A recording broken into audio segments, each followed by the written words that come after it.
欢迎来到巴巴娱乐呀频道，请订阅频道，所以大家不要错过当天最热门的新闻。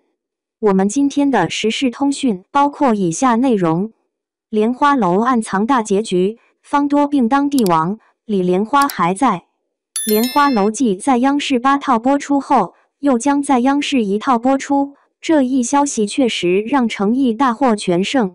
一般而言，演员的作品能登上央视平台已属难得，而诚意却能同时在央视8套和1套亮相，这样的待遇实属罕见，足见其作品的受欢迎程度。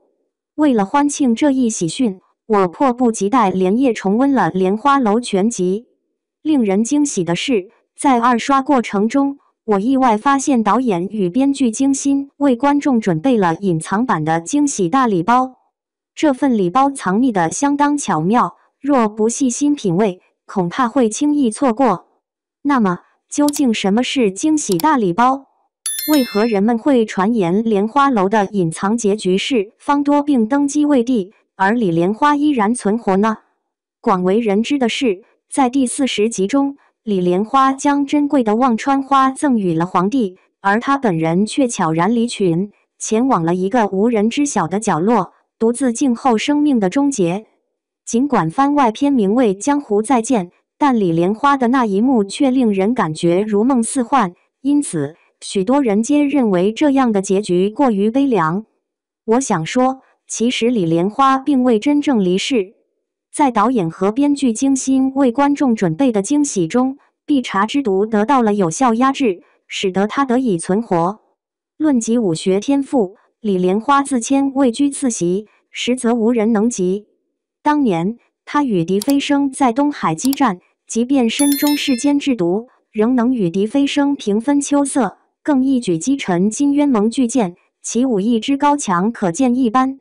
李莲花之所以能用自身的扬州慢压制碧茶之毒长达10余年，创造医学史上的奇迹，正是因为他并非寻常之人。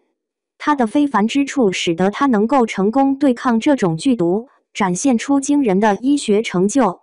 内力终究有限，10年间，扬州慢的内力已损耗至10之7、8，如今仅余2、3成。加之方多病卷入江湖纷争，他多次施展扬州慢救人，内力愈发匮乏，几乎所剩无几。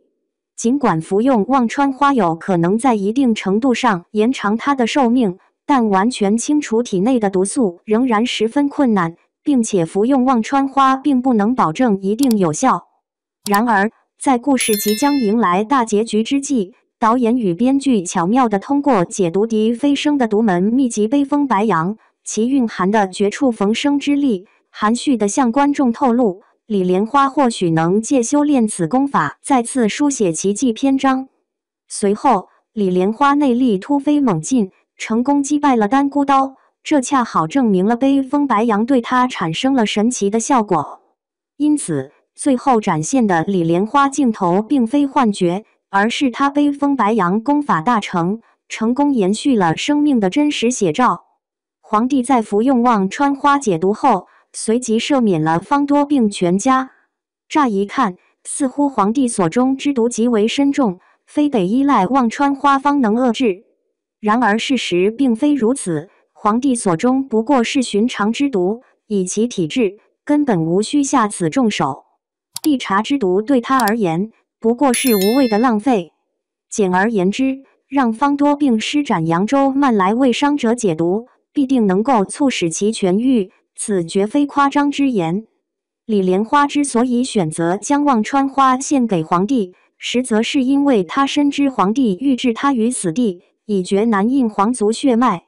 忘川花能压制碧茶之毒，故他以此作为筹码。而在用悲风白杨成功压制毒素后，他仍选择避世不出，只因一旦消息走漏，皇帝必将继续追杀。然而，李莲花暗中向皇帝实施了报复，他故意隐瞒了忘川花带有毒性的信息。尽管同时食用忘川花的阴阳两花会相对安全，但药物本身仍有潜在毒性。对于忘川花这样强效的药物，即使是微量的毒性也不容小觑。因此，对于像皇帝这样未曾受到碧茶之毒侵扰的人而言，食用忘川花必将严重损害其寿命。